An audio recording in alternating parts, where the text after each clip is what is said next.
Hi, this is Jenny, reporting to you live from the reptile room here at Creature Cove, where we have some breaking news. Take it away, Finn in the field. We got eggs. Back to you, Mom.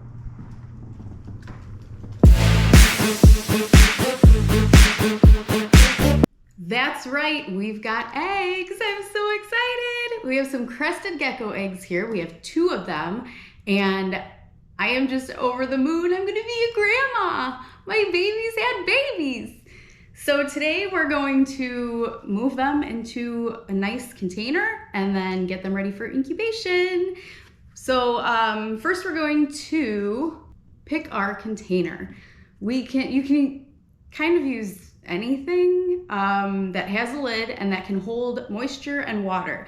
So, I mean, you could use anything from a deli cup to a teeny tiny Tupperware, like any kind of Tupperware.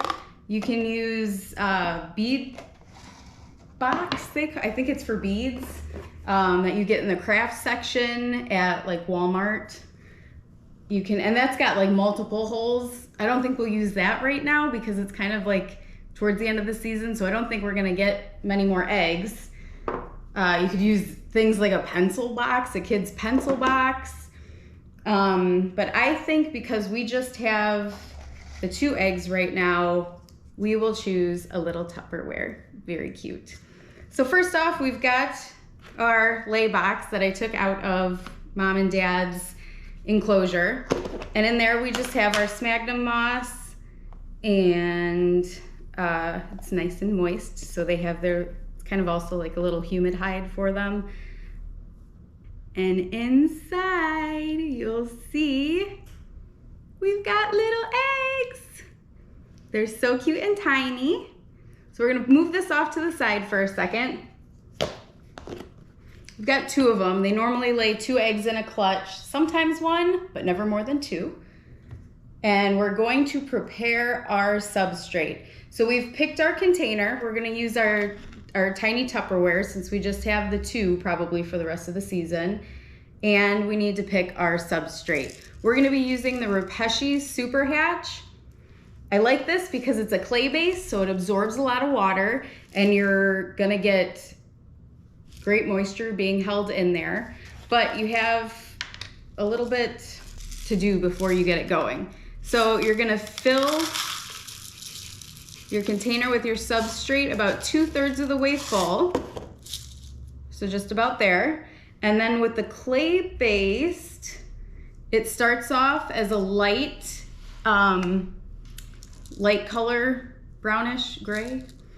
And you're gonna add water. And what surprised me was it kind of, I don't know if it's like a chemical reaction that happens or what, but when you pour the water, like this vapor comes out and it starts fizzing. Scared the heck out of me at first. I thought I did something wrong or it was bad or old or something, but no, it's just what it does.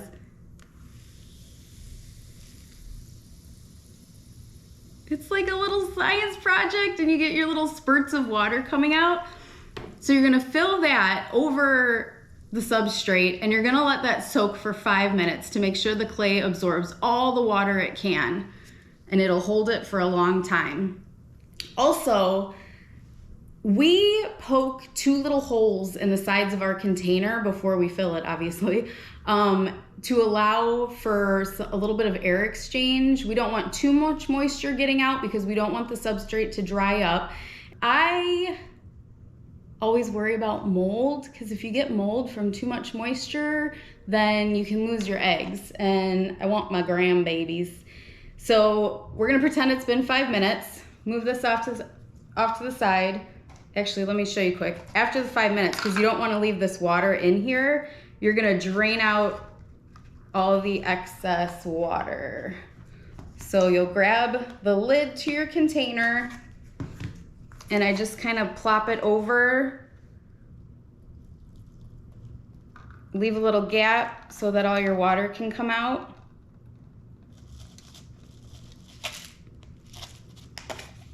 And as long as you don't have standing water at the bottom of your container, you're good to go. So we've got that going. Now, give it a little mixy mix. And then I like to put 2 little like egg-sized divots in the substrate. I don't know, I just find it, tucks them in nice and tight, nice and safe. Then we get our egg box. And I don't know if anybody is interested or not, but I like to do, just to make sure that they're fertile and because it's fun, I'll actually candle mine at first to see if there's anything in there. And I don't know how well you can see it, but if you put it, I just use the flashlight on my phone and you set the egg on there and there will be like a red, some people say it looks like a Cheerio, but it's the embryo at the top there, and it's like a reddish Cheerio in there. So anyway, the other great thing about gecko eggs is that they're not as fragile as most reptile eggs. You don't have to worry about putting certain sides up. You don't have to worry about them rolling or rotating. Some people get really nervous about this, and it's really not, they're not like other reptile eggs. They're so much easier and a little bit more robust. So then once we get our eggs out of the container, here's the other one. I'll set them in my little divots that I've made right there. And then I just kind of tuck them in. I don't bury them. I just push up the substrate around the baby eggs. Make sure they stay nice and moist. And then once that's done and they're ready in there, we will place our lid back on. And that's it. They are ready to be incubated. We are going to incubate ours between 68 and 70 degrees because we want big, healthy, robust geckos.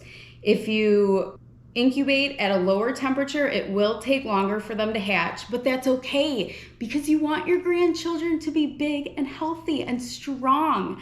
They'll even grow to be bigger and they'll have better crests, like bigger heads and better overall structure. They're gonna be healthier. If we do it at the 68 to 70 degree mark, it will take hopefully about 100 to 120 days to hatch. That's what you're aiming for. You want the higher hatch date numbers, I guess. The other thing some people do, you can get them to hatch as soon as like 50 days, and that's at higher temperatures. So if you incubate at around 80 degrees, they're gonna hatch faster, but they are gonna be smaller, they'll be less healthy, there's a higher fatality rate, and sometimes they don't hatch at all, but they'll be overall smaller and kind of puny. And I don't want puny grandchildren. I want my children healthy and strong. So we're gonna go for 70 degrees. And for us, we keep our house usually around 70 degrees. It's almost winter time now. There's snow now, a little bit of snow on the ground. So we keep our house at 70, which is exactly where I want these guys at. So I just put them on a shelf in our toy room and there they stay. We'll check them you just kind of want to, it's like one of those set it and forget it type of things. You don't want to bug them a whole lot. So about once, maybe every week to 2 weeks, I'll just peek at the substrate and make sure it's still that dark brown color that it turns after it's moist. And moist, sorry, I hate that word. And as long as it's still that dark color and there's still moisture in there, you're good to go. If it's starting to turn light again, you may just want to kind of like spritz it a little bit or add just like a tiny bit of water, small enough amount to where it will absorb all of it. So you don't have the standing water and you don't have to worry about tipping and dumping that out. But like I said, gecko eggs, they are super easy, super fun, and I mean, what else can I say? They're a joy. They're my grandbabies. I'm gonna be a grandma. I don't know how I feel about that. But I mean, that's it for today.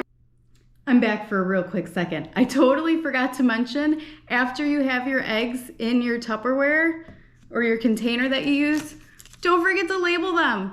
We put the date that they were laid and the parents that laid them. So in our case, we've got Sushi and Mushu that are the mom and the dad.